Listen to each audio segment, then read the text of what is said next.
A definable mental illness has crippled our country. With normal people with hoarding syndrome, they just pack their houses full of stuff.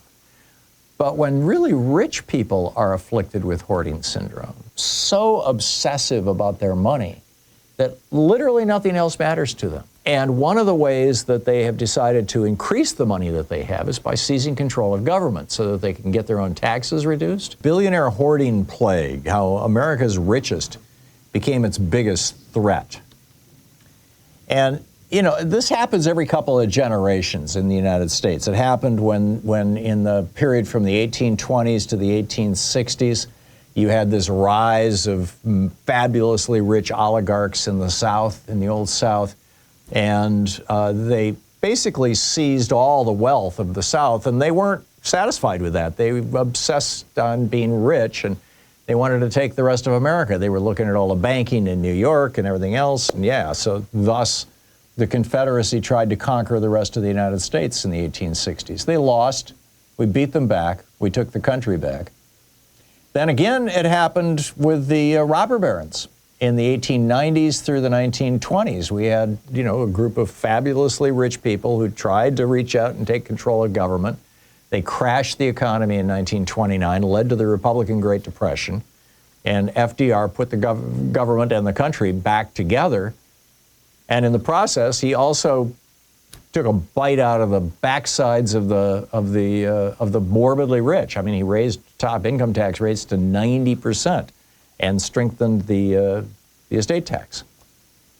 And now it's happening again. It started in the 1980s under the Reagan Revolution, as part of the Reagan Revolution, changing our tax code so the billionaires don't have to pay taxes, cutting back on estate taxes and things like that, making the rich fabulously richer, which has led to the poor being very much poorer.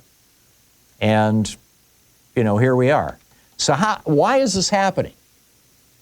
Is the question, you know, many people ask. And obviously it's happening in large part because right-wing billionaires are pouring literally billions of dollars. It was over $2 billion in the 2024 election from just 100 right-wing billionaire families.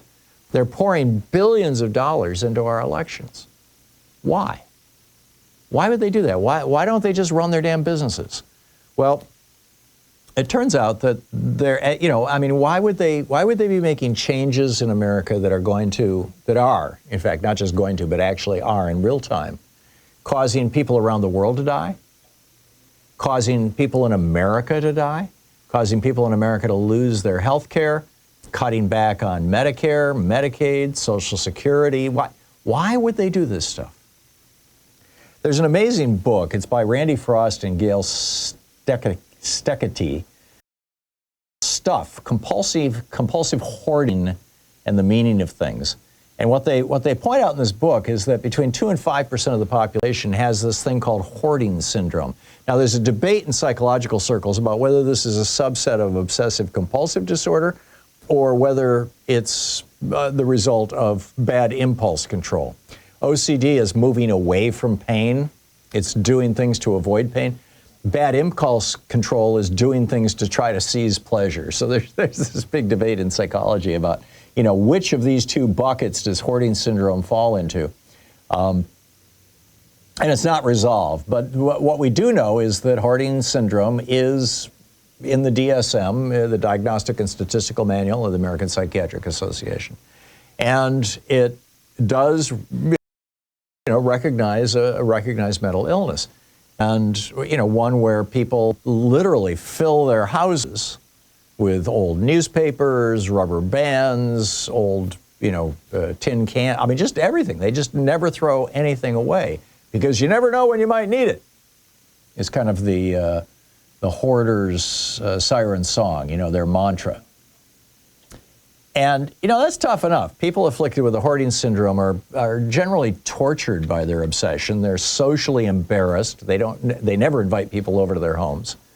They themselves from all but the most essential social situations. They're functionally invisible. I mean, we don't talk much about hoarding syndrome, even though it affects a lot of Americans. I mean, you know, 3 to 5%, that's like, you know, 10, 15 million Americans. So why is this relevant? Well, normally, with normal people with hoarding syndrome, they just pack their houses full of stuff. But when really rich people are afflicted with hoarding syndrome, and again, there's a debate about whether this is nature or nurture. Are you born this way? Do you grow up this way? Does becoming rich cause you to catch, essentially, or develop hoarding syndrome? But this is what it appears. It appears that, like Scrooge McDuck in the old Disney comics, that there is a small number of very rich people, apparently just a few out of 1,000 or so, 1,800 billionaires I think we have in America, that there is a small portion of them who are so obsessive about their money that literally nothing else matters to them. And one of the ways that they have decided to increase the money that they have is by seizing control of government so that they can get their own taxes reduced, so that they can get regulations that make their companies less profitable but protect people done away with. And so that, they can do away with things like unions and, anything basically that's going to prevent them from getting richer and richer and richer. And they've been aided in this by corrupt Republican Supreme Court justices. 5 Republican Supreme Court justices in 1978 ruled in the Bellotti decision that money is speech and corporations are persons. Then 5 different corrupt Republicans on the Supreme Court, 3 generations later, in the Citizens United case, doubled down on that and created these things called super PACs, which are basically bribery instruments for politicians. And so here we are. I mean, Michael Parenti has some comments on this that are, I think, particularly prescient. Jeremy, do you know how to play audio out of my computer? You can do that? Set it up and let me know when you're ready. This is Michael Parenti, and I just want to play this clip for you. It's really quite remarkable. Are we all set? Okay, why is this? Oh, it's muted. Let me start it. Absolutely ruthless. Here we go. You don't understand. You're dealing with people who are insatiable. You're dealing with people who are absolutely ruthless. We are dealing with addicts. It's not true that coke or heroin is the worst addiction in America, or cigarettes, or alcohol. The worst addiction, the most crippling, the most damaging addiction is wealth. These people are just out of control. They just want more and more and more.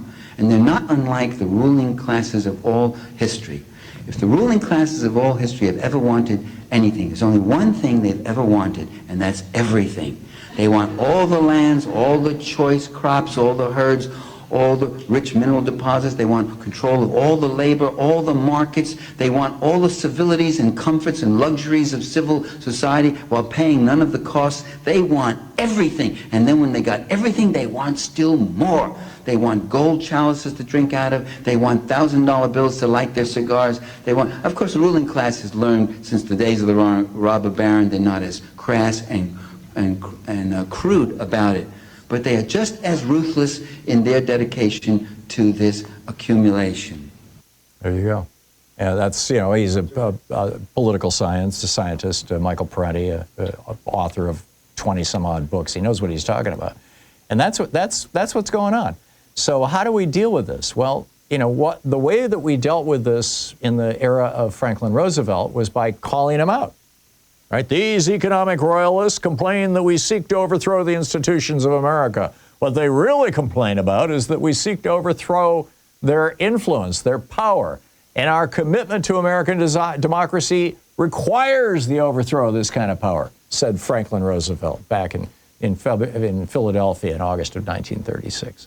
So this is where we're at. It's up to us to wake people up to the fact that a definable mental illness that has infected a small number of very obscenely rich people in America has crippled our country.